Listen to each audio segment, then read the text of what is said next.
আসসালামু আলাইকুম, সকলে কেমন আছেন? আশা করি সকলেই ভালো আছেন এবং আমরাও আল্লাহর রহমতে ভালো আছি। তো গত 12ই জুন 2025-এ আমরা সকলে বেলনা ইকো রিসোর্টে গিয়েছিলাম। তো দেখতে পাচ্ছেন 10:30টার দিকে আমরা সকলে রেডি হয়ে যাওয়ার জন্য প্রস্তুতি নিচ্ছিলাম। বের হওয়ার সময় আমরা দোয়া পরে বের হচ্ছিলাম, কারণ যেহেতু আমরা একটা লং ট্রিপে যাচ্ছি, দোয়া পরে বের হওয়াটা অবশ্যই দরকার। তো এখানে আমরা অবশেষে বের হয়ে গেলাম, আমাদের গাড়ি নিচেই দাঁড়িয়েছিল। তো এখন আমরা সবাই গিয়ে গাড়িতে উঠবো। তো আমরা যাচ্ছিলাম গ্রামীণ পরিবেশ দিয়ে, খুবই সুন্দর লাগছিল জায়গাগুলো। অবশেষে পৌঁছে গেলাম আমাদের গন্তব্যস্থলে, এটাই হলো বেলনা ইকো রিসোর্ট।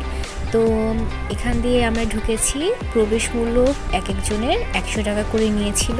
তো এখানে সবাই বসেছিল আর আমি চারপাশটা দেখাচ্ছিলাম। দেখুন কতটা সুন্দর চারপাশের পরিবেশটা। এখানে ছোট ছোট কয়েকটি কটেজের মতো ছিল, এখানে ফ্যান ছিল, তারপর সাউন্ড বক্স ছিল, এখানে সুন্দর সুন্দর গান বাজছিল। তো আমরা এখানে কলা, লিচু অনেক কিছু নিয়ে খাচ্ছিলাম।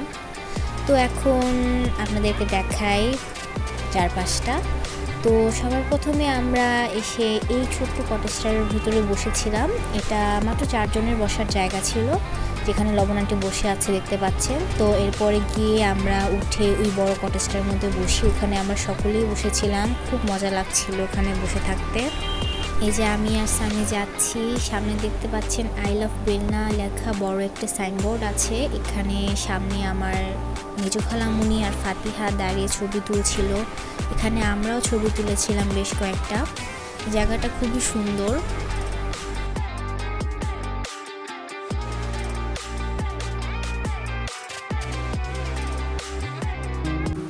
তো এই যে আমার বাবা আর আমার মেজো খালু লিখন আঙ্কেল, ওনারা হেঁটে হেঁটে চারপাশটা দেখছিল, আর আমি, সামি আর ফাতিহা চারপাশটা ঘুরে ঘুরে দেখছিলাম, মানে সুন্দর সুন্দর ছবিও তুলছিলাম।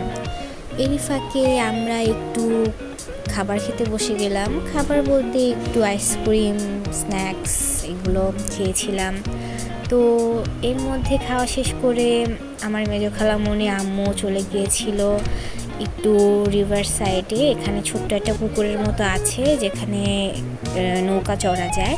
নৌকা পার পারসন 100 টাকা করেছিল।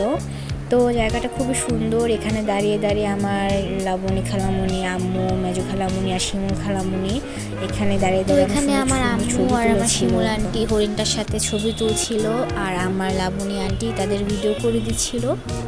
তো এই জায়গাটাতে আমার খালামুনি, আম্মু আর ফাতিহারা অনেক সুন্দর সুন্দর ছবি তুলেছিল, ঘুরছিল।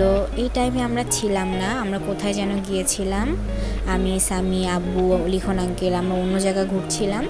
তো এই যে দেখতে পাচ্ছেন তাদের সুন্দর সুন্দর কয়েকটা ছবি, এগুলো লবণ আন্টি তুলে দিয়েছিল। এই রাস্তাটা খুবই সুন্দর, এখান দিয়ে হাঁটলে মনটা একদম ফ্রেশ হয়ে যায়। আর এখানে সুন্দর সুন্দর বেঞ্চও আছে, এখানে বসে থেকে থেকে আপনারা অনেক সুন্দর দৃশ্য দেখতে পারবেন।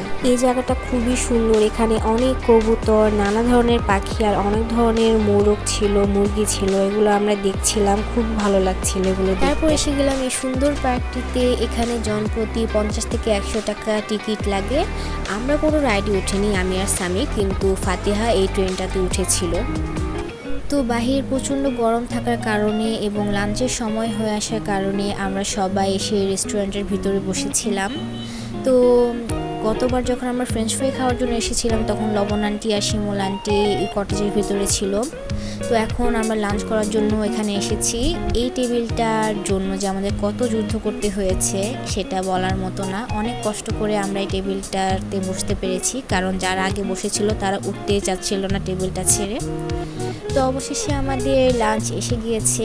আমরা নিয়েছিলাম 350 টাকার প্যাকেজ, মানে সেট মেনু। তো আমরা সেট এ আর সেট বি নিয়েছিলাম। খাবারগুলো মজাই ছিল। খাওয়া দাওয়া শেষ করে যখন বের হলাম, দেখলাম যে পানির ফোয়ারাটা স্টার্ট হয়ে গিয়েছে, মানে বিকালবেলা এই ফোয়ারাগুলো সব ছেড়ে দেয়। তো এখানেও 3টা সুন্দর সুন্দর কটেজ ছিল। তো আমার মাঝখানে কটেজটায় আমার খালামুনি আর আম্মু বসেছিল। তো আমরা তাদের ভিডিও করছিলাম, তারা তাদের মতো টাইম স্পেন্ড করছিল। আমরাও অনেক সুন্দর সুন্দর ছবি তুলেছি এই জায়গাটায়। আর এই যে ফাতিহা এই জায়গাটায় সুইম করতে চাচ্ছিল, কিন্তু এটা তো ফোয়ারার পানি। তো এই ফোয়ারাটার পাশে একটা সুন্দর লাভের মতো স্পেস ছিল, এখানে আমি, আমার আব্বু, আব্বু সুন্দর সুন্দর ছবি তুলেছি, তারপরে সামিও সুন্দর একটা ছবি তুলেছে দেখতে পাচ্ছেন। তো এরপরে আমরা আবারও রেস্টুরেন্টের ভিতর ঢুকে একটু কফি খেলাম সবাই মিলে। কফিটা মজারই ছিল কিন্তু দাম অনেক বেশি ছিল, 100 টাকা করে। সারা দিনটা বেলনাইকো রিসোর্টে কাটিয়ে অবশেষে বিকালবেলা আমরা চলে আসলাম গাড়ি দিয়ে আমাদের বাসায়। তো সবাই ক্লান্ত শরীর নিয়ে খুব মজার একটা জার্নি করে চলে এসেছি বাসায়। আজকের ভিডিওটা আপনাদের সকলের কাছে কেমন লেগেছে অবশ্যই জানাবেন। যদিও আমি এটা পোস্ট করব না, আমার বাসার মানুষরাই দেখবে। তো ভিডিওটা আজকে পর্যন্ত এইটুকুই। তো সবাই বাসায় চলে আসলো, এই যে আমার বাবা অবশেষে চলে আসলো।